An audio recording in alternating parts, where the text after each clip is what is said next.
열왕기상 18장 1절에서 4절 말씀을 통해서 여호와를 지극히 경외한 자라는 제목으로 하나님 말씀을 함께 나누겠습니다. 요즘 우리가 사는 시대는 미디어의 홍수 시대를 살아가고 있죠. 그런데 스마트폰 같은 경우 요즘은 컴퓨터보다 주로 핸드폰을 많이 사용해서 이제 영상 같은 걸 많이 보니까요. 그 스마트폰이 어떻게 하는지 내가 관심 있는 분야를 알아서 찾아서 연결을 해주는 경우가 있죠. 그리고 알고리즘을 타고 이렇게 연결해서 간다라고 하더라고요.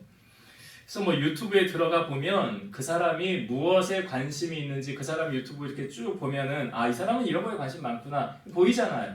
왜? 내가 관심 있는 것을 보기 때문에 그러지 않습니까? 저는 가끔 목사님들의 설교나 은혜로운 찬양을 듣고 너무 은혜가 되면 제가 은혜 받아서 너무 좋으면 가끔 우리 교회 단톡방에 제가 올리기도 합니다. 한 2주 전에 제가 단톡방에 올렸던 설교 여러분 들어보셨나요? 못 들어보신 분들 분명히 있을 것 같아요. 그래서 제가 그 내용을 먼저 잠깐 나누고 오늘 말씀을 나누려고 합니다. 왜냐하면 그 설교의 내용이 주제가 오늘 우리가 나누고자 하는 그 말씀의 주제와 연관이 있기 때문에 이걸 좀 소개하고 말씀을 나누면 좋겠다. 그래서 제가 이제 김선교 선교사라는 분이 제목이 하나님의 뜻은 무엇입니까? 이 제목으로 영상을 올렸었어요. 제가 다 소개하진 않고 앞부분하고 중간 부분에 있는 부분을 먼저 좀 소개를 할게요. 이제 이분이 설교한 내용입니다. 이것이 저는 지금 한 가지 간절히 전국을 돌아다니면서 청년들을 만나고 청소년들을 만나면서 하나님이 주셨던 마음들을 나눌 때 다른 것보다 우리가 많은 사람이 뒤집어져서 교회가 다시 이전처럼 막 수적으로 부흥하고 막 세워지는 것 좋아요. 너무 좋습니다. 저는 근데 그냥 종교와 어떤 교회의 세력이 확장되어지는 건 별로 그렇게 안 했으면 좋겠습니다.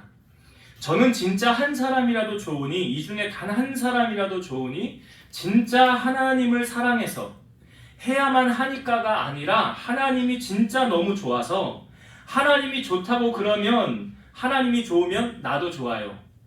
그냥 보기에는 안 좋은데 하나님이 좋다 그러면 나도 좋아요. 근데 내가 보기에 좋은데 하나님이 싫다고 그러면 나도 싫어요. 내가 하고 안 하고 내가 가고 서고의 이유가 주님 때문인 사람, 주님 정말 사랑하는 사람, 많은 사람이 회심해서 많은 사람이 교회 다니고 많은 프로그램, 많은 행사들이 열리는 것보다 진짜 하나님을 사랑하는 한 사람, 정말 주님 때문이라면 내가 가고 싶고 원하고 싶고 이런 거 하고 상관없이 내 원함이 다 하나님이야. 하나님이 좋으면 좋은 것. 그래서 언제든지 그 자리에 뛰어들 수 있는 사람. 전 그 한 사람이라도 제대로 세워놨다면 저는 그 교회는 성공했다고 믿어요. 눈에 보기에 어떠하든지 상관없이 그런 사람이 한 사람이라도 교회에 제대로 세워놓았다면 저는 그 교회 하나님 앞에서 정말 칭찬받을 거라고 믿어요. 중간 생략하고 이제 결론 부분, 뒷부분이에요. 내가 하나님 앞에 서는데 불편해? 주님 이거 싫어요? 주님이 싫으면 나도 싫어요.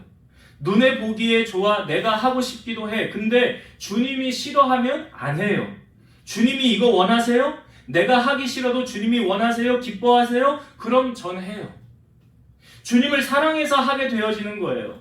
죄와 싸워서 이기기만 천국 가니까가 아니라 내가 사랑하는 주님이 죄를 그토록 싫어하시니까 그래서 싸우는 거예요. 그래서 나를 정돈하는 거예요. 그래서 내가 오늘 무엇을 하고 더 뛰어들고 그래서 그런 걸 계산하지 않아요. 저는 그런 부르심 안 받았는데요. 저는 거기 가야 된다고 말씀 안 하셨는데요. 상관없어요. 저는 그렇게 헌신했어요. 제가 뛰어들어서 헌신해서 지금의 단체를 섬기고 있을 때 저에게 선교야, 너 이 일을 섬겨라 이런 얘기 안 하셨어요. 하나님 이거 필요하세요? 이거 지금 해야 되는 일이에요? 이거 지금 이 시대에 정말 필요해요? 하나님이 했으면 좋겠어요? 그러면 해요. 나 어디로 가야 되는지 모르고 그 마음이 있는 것도 아닌데 처음 들어보는 이야기고 이거 어떻게 해야 되는지 모르겠지만 주님이 기뻐하신다고 하면 저 할게요. 그래서 걸어왔습니다. 날마다 하나님을 향한 사랑이 커지는 간절히 유지하고 교회 다니는 신앙생활 하는 게 아니라 날이 가면 갈수록 시간이 지나면 지날수록 하나님을 향한 사랑이 더 짙어져서 뭘 더 할 수 있는 게 없을까? 주님을 위해서 주님이 어떻게 하면 더 기뻐하실까를 고민하는 그걸 찾아서 하는 능동적이고 자발적으로 움직이는 하나님을 사랑하는 저와 여러분이 되었으면 좋겠습니다. 이게 이분이 한 설교의 영상이었어요. 제가 이 설교를 듣고 제가 먼저 은혜가 많이 되어진 게 뭐냐면 아마 저뿐만이 아니라 많은 목사님들이 아마 이 설교를 들으면 많은 위로가 될 거예요. 어떤 부분에서 위로가 될까요? 교회는 외적인 부분으로 하나님이 기뻐하시는 것이 아니라 교회는 진정한 믿음의 한 사람이 그 교회에 있느냐 없느냐 이걸 하나님이 기뻐하신대요. 정말 하나님을 위해서 헌신할 수 있는 한 사람이 그 교회에 있다고 한다면 그 교회는 성공한 교회다라는 거죠. 여러분, 하나님이 많은 사람에 주목하지 않습니다.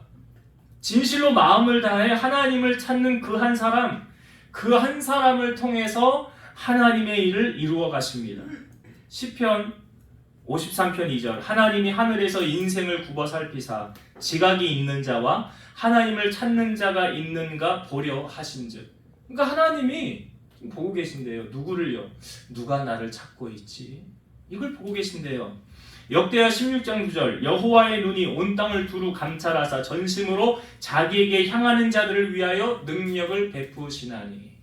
이 말씀 보면 12년 동안 혈류증으로 고통받던 여인이 생각이 나죠.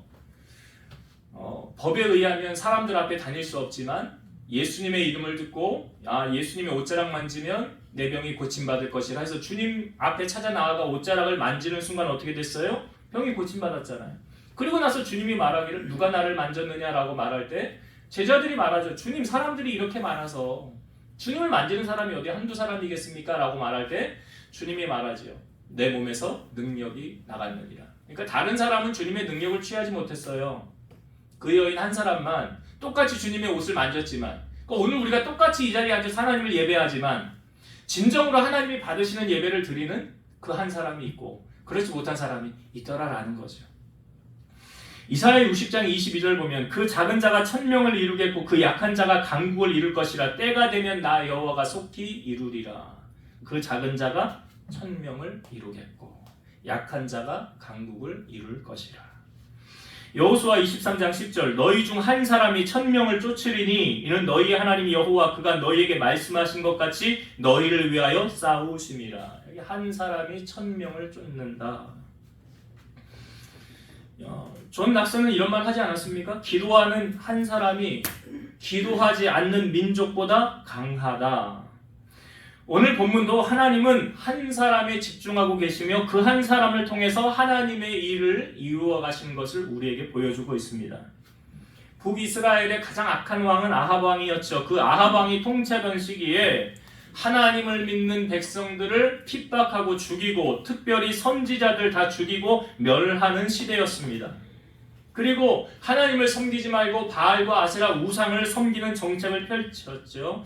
그 여파로 엘리야가 바알과 아세라 850명과의 싸움이 이제 있지 않습니까? 그 제단 두 개의 제단에 놓고 너희가 섬기는 바알 아세라 신을 불러서 그 제단에 불로 임하게 해보아라. 나는 하나님의 이름을 부르고 거기에 불이 임하게 하리라. 이 850명이 아무리 자기의 신의 이름을 부르면서 불이 임하게 해달라는데 불이 붙어요? 안 붙어요? 안 붙죠. 왜? 가짜니까.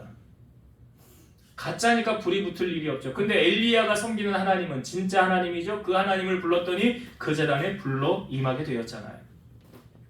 그래서 엘리야가 그 850명을 다 죽이고 난 다음에 이 이세벨이 엘리야를 죽이려고 하니까 광야로 들어가서 로뎀나무 아래 앉아서 엘리야가 하나님 앞에 투정하지 않습니까? 하나님 이제 나 데려가세요.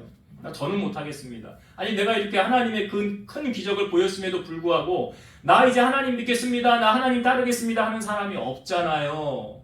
그게 더 실망이 되었겠죠. 근데 하나님이 엘리야에게 뭐라고 말씀하십니까? 내가 바알에게 입맞추지 아니한 7천인을 남겨 놓았느니라. 그러니까 하나님의 일은 하나님이 알아서 하세요. 엘리야가 그렇게 걱정하는 것 같았지만 엘리야의 걱정 넘어 엘리야가 상상할 수 없는 방법으로 하나님은 일하시더라는 거죠. 이런 암흑의 시대에도 하나님은 하나님의 사람을 통해서 그분의 일을 이루어 가시는 것을 보여주고 있습니다. 오늘 본문에 보면 아합이라는 사람 밑에 왕 밑에서 왕궁 맡은 자 역할을 한 오바댜라는 사람이 소개되고 있죠. 그러니까 왕궁 맡은 자라는 것은 무엇을 의미하냐면 그 나라의 살림을 주관하는 사람이다라는 거예요. 지금 북이스라엘의 경제적인 상황이 어떠하냐면 3년 6개월 동안 비가 내리지 않았어요. 그런 말 다 했죠. 농사가 안 됐다는 거잖아요. 그러면 어떤 일이 펼쳐집니까? 예전에는 뭐 요즘 뉴스에도 나오던데 뭐 파 한 단에 1,000원 했다고 가정해 봅시다. 근데 3년 6개월 동안 비가 내리지 않았어요. 농사가 안 됐겠지요. 자, 이 파 한 단이 1,000원짜리가 10,000원짜리로 바뀌어졌어요. 이게 뭐냐면 인플레이션이에요. 돈의 가치가 하락하고 물가가 비싸진 거예요. 그런 현상을 지금 이 아합 왕 시대에 겪고 있었다는 거죠. 우리가 살아가는 이 시대도 예전에 돈 10,000원이었다고 한다면 둘이 가서요 짜장면 충분히 먹었죠. 예전에는 물가가 더 아주 낮아질 때도 있었어요. 그러니까 돈 10,000원이면은 야 둘이서도 점심 충분히 먹고 뭐 여유가 있으면 자판기 커피도 한 잔씩 나눠 마실 수 있는 정도가 됐었어요. 근데 요즘 어떻습니까? 돈 10,000원으로요 식당 가서 밥 한 끼 먹는 거 거의 요즘에 거의 10,000원이 한 평균 한 끼 값이 되더라고요. 뭐 비싼 데는 15,000원, 뭐 20,000원 이렇게도 하잖아요. 지금 아합의 통치 시기가 경제적으로 빈곤의 시기라는 거죠. 이 시대 상황을 이 앞부분에 열왕기상 17장에도 보여주고 있지 않습니까? 엘리야가 비가 내리지 않으니까 그리 시냇가에 가서 그 시냇물을 마시고 있는데 까마귀가 와서 아침 저녁으로 엘리야를 먹이지요. 아침에도 떡과 고기를, 저녁에도 떡과 고기를 물고 와서 엘리야를 먹여요. 그런데 시냇물이 비가 내리지 않아 물이 그치고 난 다음에 하나님 말씀하십니다. 너 저기 사르밧으로 가면 내가 어떤 과부를 명하여서 너를 섬기게 하였노라. 그러니 너 사르밧으로 가라. 그래서 엘리야가 사르밧으로 도착해서 갔는데요. 어떤 여인이 나뭇가지 줍고 있어요. 그 여인에게 말합니다. 내가 지금 목이 마르니 물을 좀 떠서 나에게 갖다 주십시오. 그러니까 이 여인이 물 가지러 가는데 한마디를 더 하죠. 당신 집에 떡이 있거든. 그 떡을 내게로 좀 가져다 주십시오. 그랬더니 이 여인이 뭐라고 그러냐면 제가 지금 나뭇가지 왜 줍는지 아십니까? 이 나뭇가지 주워가지고요. 내 아들하고 집에 기름 조금, 가루 조금 있는데 이거 마지막으로 떡 한 번 해먹고 우리 이제 이 생에 끝내려고 합니다. 얼마나 어려운 상황인지 대충 이해가 되시겠죠. 마지막 한 끼 이거 먹고 나하고 아들하고 이제 세상 끝낼 겁니다 라고 말하는 거예요. 근데 그때 엘리야가 이렇게 말하죠. 그것을 먼저 만들어서 내게로 가져오십시오. 그리고 나면 당신 집에 가루를 담았던 그 통과 병의 기름이 떨어지지 않을 것입니다. 말도 안 되는 말을 지금 엘리야가 하고 있는 거예요. 근데 이 수넴 사르밧 과부가 엘리야의 말대로 순종합니다. 순종을 해서 그 엘리야를 먼저 공개를 하죠. 이게 사람에게 한 게 아니라 하나님께 한 거죠. 그러니까 하나님 앞에 이렇게 드리는 거예요. 그러니까 하나님의 사람 엘리야에게 이렇게 하였더니 성경은 이렇게 기록되어지고 있죠. 그가 엘리야의 말대로 하였더니 엘리야와 그의 식구가 여러 날 먹었으나 여호와께서 엘리야를 통하여 하신 말씀같이 통의 가루가 떨어지지 아니하고 병의 기름이 없어지지 아니하더라. 놀라운 기적이 나타났어요. 그 하나님의 말씀이 살아있기 때문에 그렇습니다.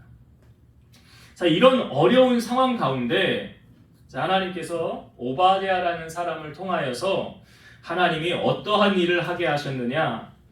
자, 이 오바댜는 지금 왕 바로 앞에, 왕의 바로 밑에 어떻게 보면 왕궁 맡은 자라는 권력을 가진 사람이잖아요. 소위 높은 자리, 실세 권력을 하나님이 그에게 허락해 주셨어요. 근데 그가 높은 자리에서 무엇을 했는가 오늘 말씀을 한번 볼까요? 자, 4절 말씀을 한번 보겠습니다. 오늘 열왕기상 18장 4절 말씀입니다. 제가 읽어볼게요. 이세벨이 여호와의 선지자들을 멸할 때에 오바댜가 선지자 100명을 가지고 50명씩 굴에 섬기고 떡과 물을 먹였더라. 지금 오바댜가 뭘 했대요? 하나님의 선지자 100명을 50명씩 굴에 숨기고 그들에게 떡과 물을 주었더라 라고 말하고 있어요. 지금 이 시대가 어떤 상황이라고요? 나 한 사람 입에 풀칠하기도 벅찬, 어려운 그런 시대였다는 거죠. 그런데 100명을 숨겨주고 떡과 물을 먹이는 것이 쉽습니까? 어렵습니까? 어려운 일이에요. 이거는 하나님께서 도와주지 않으면 불가능한 일이에요. 자, 우리는 오바댜를 보면서 하나님께서 왜 그를 왕궁 맡은 자리에 세우셨는지를 볼 수가 있죠. 100명의 선지자들을 돕기 위해서 하나님이 그를 세워주신 거예요. 이것은 하나님의 나라와 그의 의를 구하는 것입니다. 여러분, 하나님께서 우리 에스더라는 사람, 그 왕후의 자리에 왜 하나님께서 이방인인, 유대인도 아닌 그 사람을 바벨론 그 지역의 왕후로 하나님이 세워주셨습니까? 바로 유대인들이 위기를 겪었을 때 그 유대인들을 구원하기 위해서 그를 왕후의 자리에 세우셨다는 거예요. 느헤미야도 마찬가지였죠. 왜 왕의 술 관원을 하나님이 그로 세워주셨습니까? 그 자리를 통해서 예루살렘의 성벽, 무너진 성벽을 다시 세우기 위해서 세워준 거였어요. 요셉은 왜 형들에 의해서 애굽으로 팔려서 노예로 애굽으로 가게 되었습니까? 하나님께서. 그 하나님의 그림이 있었죠. 요셉을 총리로 세워서 아브라함의 후손들을 애굽에 정착시키기 위해서 요셉을 애굽으로 먼저 보낸 거였어요. 여러분, 하나님께서 우리에게 중요한 직책을 주시는 이유는 그것을 통해서 하나님의 나라와 의를 구하라고 주시는 것입니다. 그래서 우리는 나의 일이 먼저가 아니라 하나님의 일이 먼저 구해야 한다는 사실이죠. 간혹 이런 말들을 잘 합니다. 믿음의 사람들은 이런 경험을 해봤기 때문에 그래요. 내가 하나님의 일을 하면 하나님은 나의 일을 책임져 주십니다. 이건 왜 이런 말을 하냐면 그들이 경험을 해봤기 때문에 그래요. 그래서 하나님께서 내 일을 책임지시도록 내가 맡기신 하나님의 일에 우리는 최선을 다하고 있는가를 돌아봐야 되는 거겠죠. 하나님이 내게 맡기신 일을 하고 나서 하나님 도와주세요. 그러면 하나님도 나몰라라 하지는 않으시겠죠. 내가 하나님을 위해서 이렇게 충성하는데 하나님이 가만히 계신다고 한다면 살아계신 하나님이 아니시겠죠. 그러면 우리가 신앙인으로서 당연히 하나님의 도움을 받기 위해서 해야 되는 것들이 있어요. 이게 권리와 의무라고 해야 되나요? 우리는 뭘 해야 됩니까? 신앙인으로서 당연히 해야 되는 첫 번째, 수시로 해야 되는 것. 쉬지 말고 기도하는 거죠. 여러분, 기도하지 않는 것은 죄입니까? 아닙니까? 사무엘상 12장 23절 나는 너희를 위하여 기도하기를 쉬는 죄를 여호와 앞에 결단코 범하지 아니하고 선하고 의로운 길을 너희에게 가르칠 것인즉. 오카노 목사님 설교 가운데 여러분 유튜브 찾아보면 찾아보실 수 있어요. 이런 말씀 하시더라고요. 여러분 아무리 바쁘고 힘들어도 10분만 십자가를 바라보세요. 10분만 십자가를 바라보세요. 거기에서 주시는 주님의 능력을 여러분 체험하셔야 세상을 이길 수 있습니다. 아무리 바빠도 10분만 십자가를 바라보시고 주님 앞에 나아가세요. 여러분, 기도하지 않는 것은 성경은 죄라고 가르치고 있습니다. 또한 우리가 하나님 앞에 기도해야 하나님은 우리의 기도에 응답해 주신다고 말씀하시죠. 에스겔 36장 37절 주 여호와께서 이같이 말씀하셨느니라 그래도 이스라엘 족속이 이같이 자기들에게 이루어 주기를 내게 구하여야 할지라. 하나님 내가 기도 안 해도 다 알지. 내 문제 모르시겠어? 머리카락까지도 다 세신 바 되었는데 하나님 모르시겠어? 그런다고 기도 안 하면 하나님 일하십니까? 안 하십니다. 기도해야 하나님이 응답하신다라고 오늘 성경은 말하고 있잖아요. 시편 81편 10절 나는 너를 애굽 땅에서 인도하여 낸 여호와 내 하나님이니 내 입을 크게 열라 내가 채우리라. 내 입을 크게 열라가 뭐예요? 입 크게 벌리라는 게 아니잖아요. 어떤 의미입니까? 시편 2편 8절 내게 구하라 내가 이방 나라를 내 유업으로 주리니 내 소유가 땅끝까지 이르리로다. 여기도요. 내게 구하라. 이게 뭐 하라는 거예요? 기도하라는 거예요. 야고보 기자는 너희가 얻지 못함은 구하지 아니하였기 때문이라 그랬어요. 기도 안 하니까 못 받는 거지. 기도하고 하나님 앞에 기도하고 하나님 내가 이렇게 기도했잖아요. 여러분 기도는 뜬구름 잡는 게 아니에요. 치열한 영적 싸움이에요. 왜 그러냐? 마귀가 기도 못하게 방해하거든요. 마귀는 끊임없이 우리 기도 방해합니다. 그래서 골로새서 4장 2절 기도를 계속하고 기도에 감사함으로 깨어 있으라. 우리 권사님 좀 전에 기도하셨잖아요. 슬기로운 다섯처녀처럼 주님 오실 날 준비하면서 맞이할 준비하면서 뭐하라? 기도하라. 기도하라. 마음을 세상에 빼앗기지 말고 주님 바라보면서 기도하라. 이것이 하나님의 자녀가 해야 되는 당연한 거예요. 아니 왜 당연하냐면 자녀를 키워보신 분들은 자녀와 부모 간에 자녀가 학교 다니는데 얼마나 뭐 필요해요. 나 학용품 사야 돼요. 책 사야 돼요. 대화합니까? 안 합니까?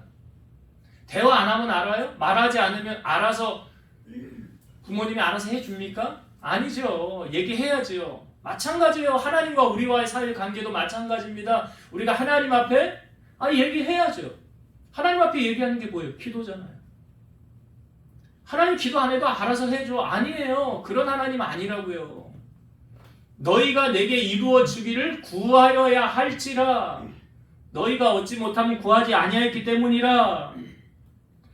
그래서 하나님의 자녀라면 매일 하나님과 기도함으로 교통해야 돼요. 교도. 그래서 기도는 호흡이다라고 말하잖아요. 숨 쉬지 않으면 죽은 것처럼. 기도하지 않는 그 성도는 하나님과 교통이 없는 그 성도는 그 아버지가 내 아버지가 아니 이거 확신을 가지고 해야지. 그래서 하나님 자녀는 신앙인으로서 당연히 해야 되는 첫 번째는 뭡니까? 기도예요. 기도. 자, 여러분 기도로 승리하시고 기도로 주님과 늘 교통하는 성도님 되시기를 주의 이름으로 축원드립니다. 두 번째 신앙인으로서 당연히 해야 되는 게 뭐냐면 사실 예배죠. 예배. 하나님 자녀가 하나님을 예배하지 않는다? 이거는 앞뒤가 안 맞는 논리잖아요. 그래서 구약시대에 보면 하나님께서 우리에게 이거는 뭐 오늘날에도 동일하게 적용이 되어지는 건데 신명기 12장 5절에서 6절 오직 너희의 하나님 여호와께서 자기의 이름을 두시려고 너희 모든 지파 중에서 택하신 곳인 그 계실 곳으로 찾아 나아가서 너희의 번제와 너희의 제물과 너희의 11조와 너희 손의 거제와 너희의 소원제와 낙헌 예물과 너희 소와 양의 처음 난 것들을 너희는 그리로 가져다가 드리고 그랬어요. 이게 하나님 명령이에요. 뭘 명령하셨습니까? 너희가 택한 그러니까 하나님이 자기의 이름을 두시려고 하나님이 정한 그곳으로 찾아 나아가라. 이게 어디겠어요? 성전이겠죠. 사실은 온라인으로 집에서 휴대폰으로 영상으로 TV로 유튜브로 예배드리는 거 사실은 성경적 아닙니다. 사실은 성경적 아니에요. 이제 온라인 예배 사실은 다 자유화됐잖아요. 그래서 이제 어떤 교회들은 이거 다 차단해요. 온라인 예배 안 합니다. 현장으로 다 나와서 예배드리라고 그래요.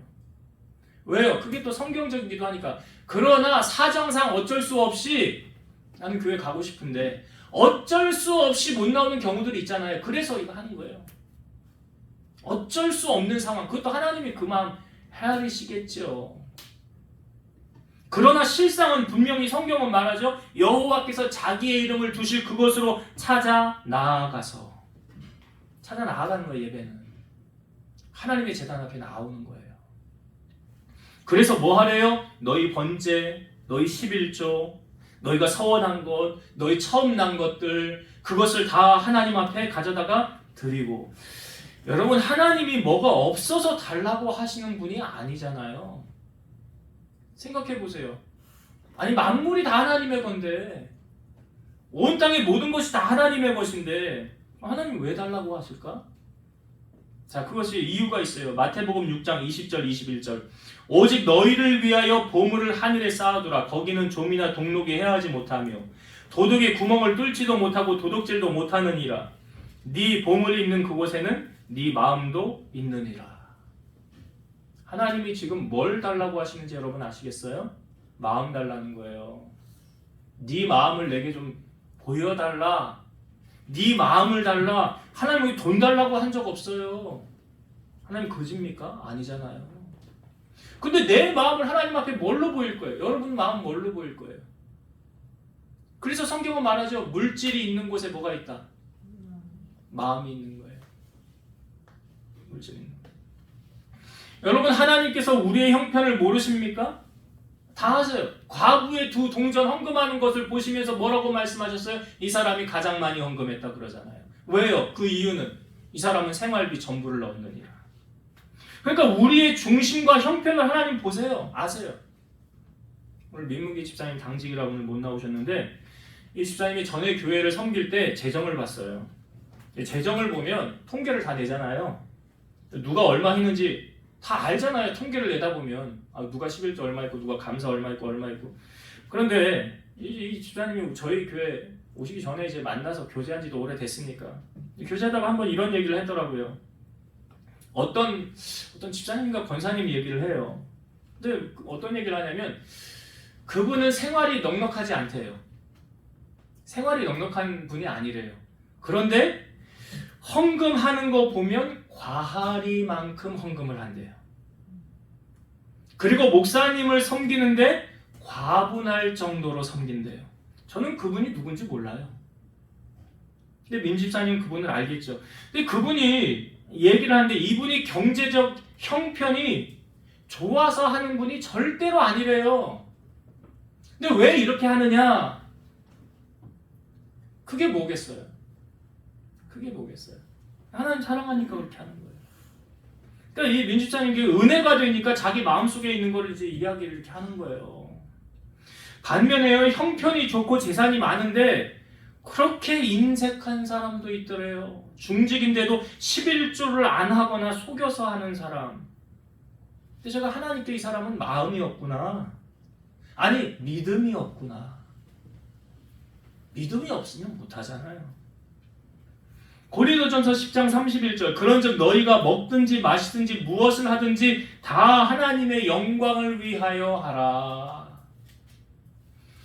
무엇을 하든지 하나님 영광을 위하여 하라. 여러분 지금 오바댜의 모습 속에서 어떤 게 느껴집니까?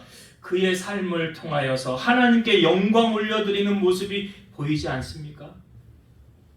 하나님이 그를 왜 왕궁 맡은 자의 자리에 지금 이렇게 경제적으로 어려운데 물도 없고 농산물도 먹을 것도 귀한 이 시점에 100명을 어떻게 섬길 수가 있어요? 일반 사람은 불가능한 일이에요. 그런데 하나님이 오바댜를 그 자리에 세워주시고 그로 하여금 섬기게 하셨더라.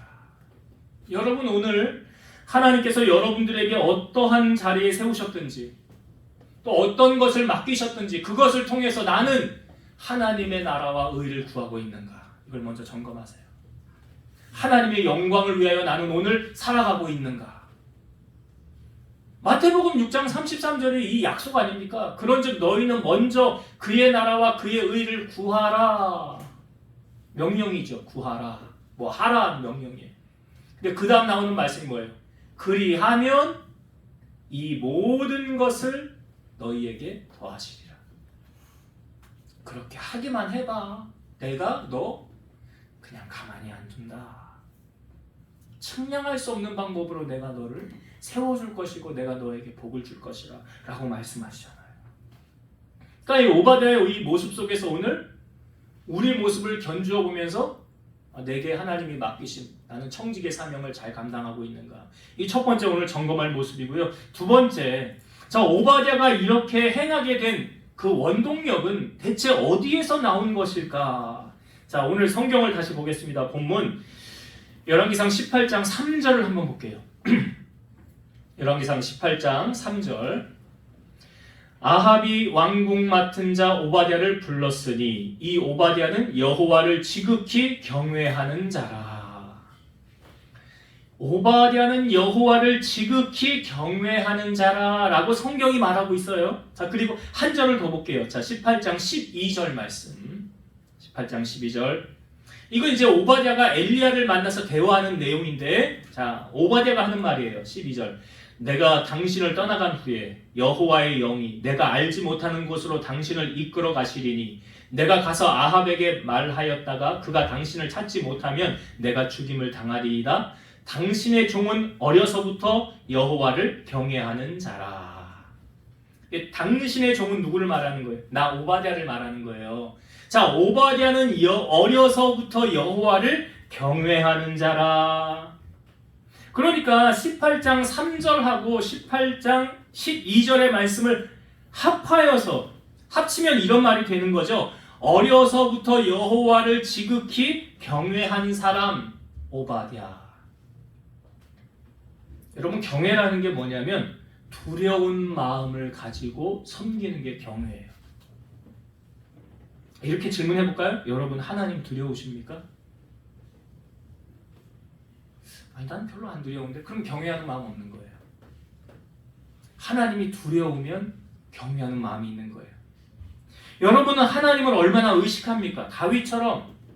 다윗하면 떠오르는 단어가 코람데오잖아요. 하나님 앞에서. 시편 16편 8절, 내가 여호와를 항상 내 앞에 모시며 그가 나의 오른쪽에 계심으로 내가 흔들리지 아니하리로다. 뭐라고 다윗이 말했어요? 내가 여호와를 항상 내 앞에 모시며. 그러니까 하나님의 목전에서의 삶을 살았던 사람이 다윗이다라는 거죠.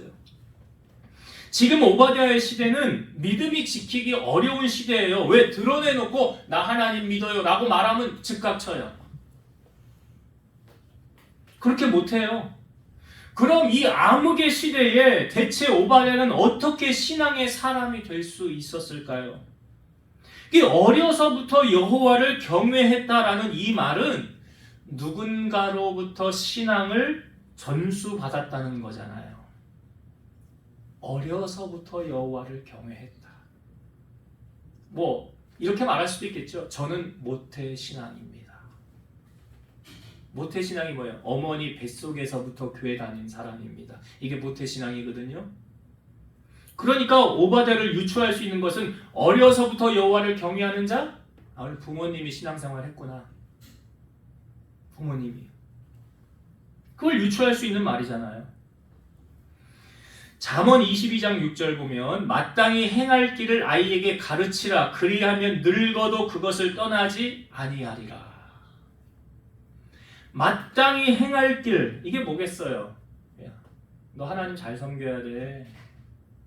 너 다른 거 공부 좀 못해도 괜찮아. 근데 너 하나님 잘 섬겨야 돼. 왜? 모든 것이 다 하나님 손안에서 결정되어지거든. 그러니까 오바댜는 볼 때 부모님이 소개되어지고 있지는 않아요. 그런데 오바댜는 가장 중요한 유산을 받았구나. 부모에게 돈 물려받았다는 말은 없잖아요. 근데 신앙은 전수받은 거 아닙니까? 어려서부터 여호와를 경외했다는 것은.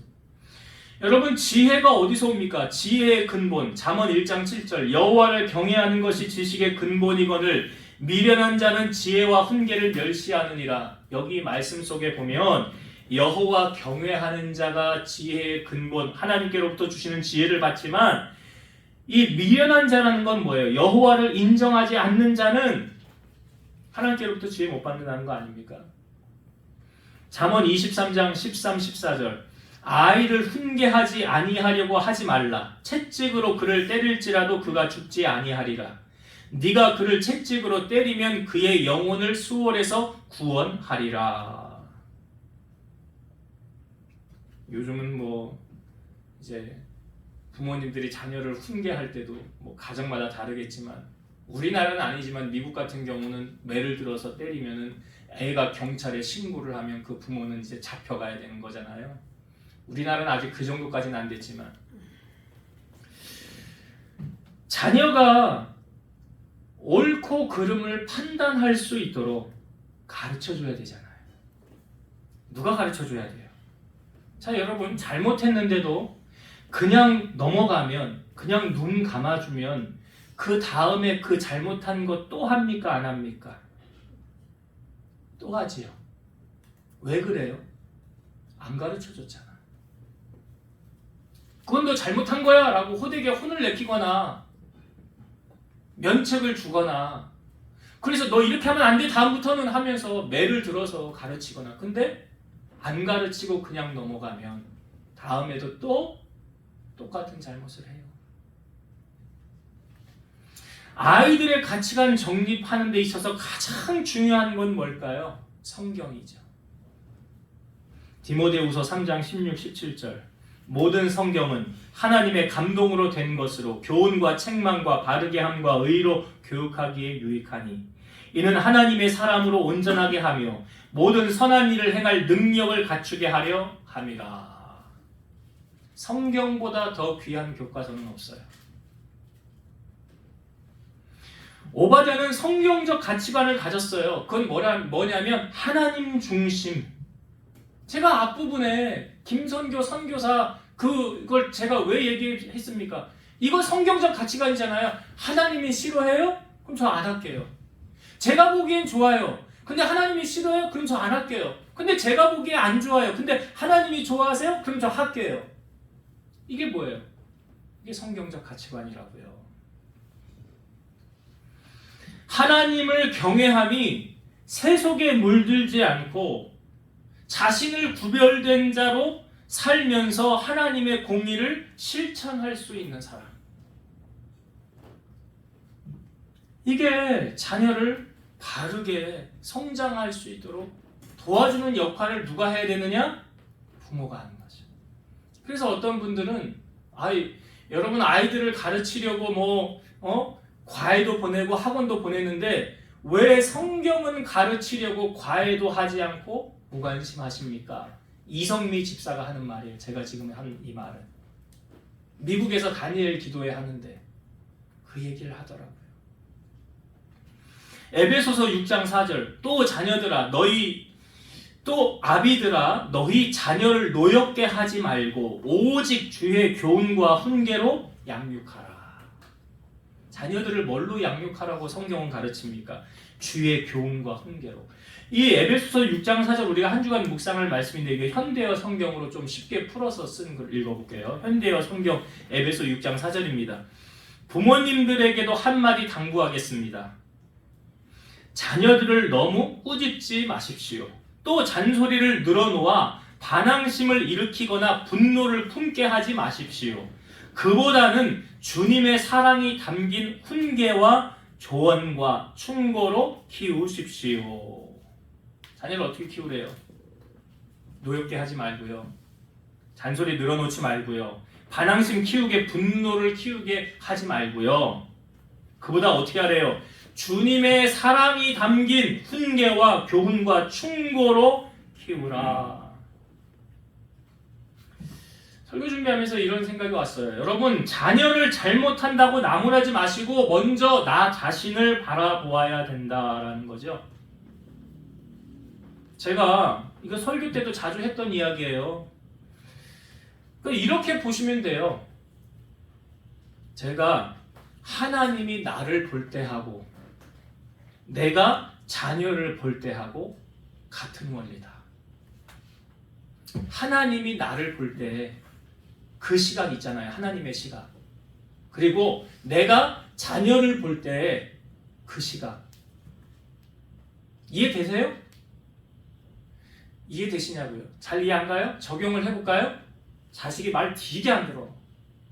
아주 내 속을 뒤집어놔. 그럼 하나님이 나를 볼 때 하나님이 아이고 내가 저놈 때문에 속이 뒤집어져. 왜 이렇게 말을 안 듣는 거야? 왜 이렇게 말씀에 순종을 안 하는 거야? 이 원리. 자녀가 아주 효도도 잘해요. 말도 잘 들어요. 착해요. 심부름도 잘해요. 얼마나 부모 마음이 뿌듯해요. 자, 하나님이 나를 볼 때 아유 너 참 나를 기쁘게 하는구나. 어쩜 그렇게 나를 위해서 헌신하고 사랑하고 내 마음을 이렇게 흡족하게 하냐. 이 원리라고요. 틀린 것 같아요? 아닌 것 같아요? 맞을걸요. 아마. 그러니까 여러분 자녀를 보면서 하나님이 나를 지금 이렇게 보고 있구나 그거 보시면 돼요. 자녀가 없는 분들은 뭐 다른 사람을 보든지 직장 종료를 보든지. 사람의 원수가 자기 집안 식구라고 예수님 말씀하셨죠. 그 다음에 나오는 말씀을 여러분 잘 보세요. 왜 왜 사람의 원수가 자기 집안 식구라고 했냐? 그 다음에 뭐라고 그래요? 하나님보다 아버지나 어머니를 더 사랑하거나 아들이나 딸을 더 사랑하는 자는 내게 합당하지 않다. 하나님을 가장 사랑하는 여러분과 여러분의 자녀들이 하나님을 가장 경외하는 자녀가 되어야 이 혼탁한 시대 속에서 세속에 물들지 않고 하나님의 손에 붙들려 쓰임받는 사람이 오바댜와 같은 인생을 살아갈 수 있다는 거예요. 자, 이제 말씀을 결론을 맺겠습니다. 오늘 우리는 오바댜를 통하여 주신 은혜 두 가지를 나눴어요. 하나님이 왜 오바댜를 왕궁 맡은 자의 자리에 세워놓으셨는가? 이 어려운 시기에 너 한 몸 잘 먹고 잘 살아라? 아니지요. 그거 아니잖아요. 100명의 선지자들 섬기도록 하나님이 그에게 권력을 주신 거예요. 높은 자리를 주신 거예요. 하나님이 여러분에게 재물을 왜 맡기셨을까요? 여러분에게 재력을, 높은 자리, 권력을 왜 주셨을까요? 하나님이 왜 나에게 건강을 허락해 주셨을까요? 로마서 14장 7절 8절 우리 중에 누구든지 자기를 위하여 사는 자가 없고 자기를 위하여 죽는 자도 없도다. 우리가 살아도 주를 위하여 살고 죽어도 주를 위하여 죽나니 그러므로 사나 죽으나 우리가 주의 것이로다. 여러분 누구 거라고요? 주님의 것이에요. 주님의 것은 주님을 위해 사는 사람이에요. 오늘 여러분들의 인생이 나의 영광이 아닌 하나님의 영광을 위하여 살아가는 복된 인생 되시길 바랍니다. 두 번째, 3살 버릇 80가지요. 오바댜는 성경적 가치관을 가졌어요. 특별히 철저한 신본주의 정신을 가졌어요. 이거 누구의 영향일까요? 부모 영향이죠.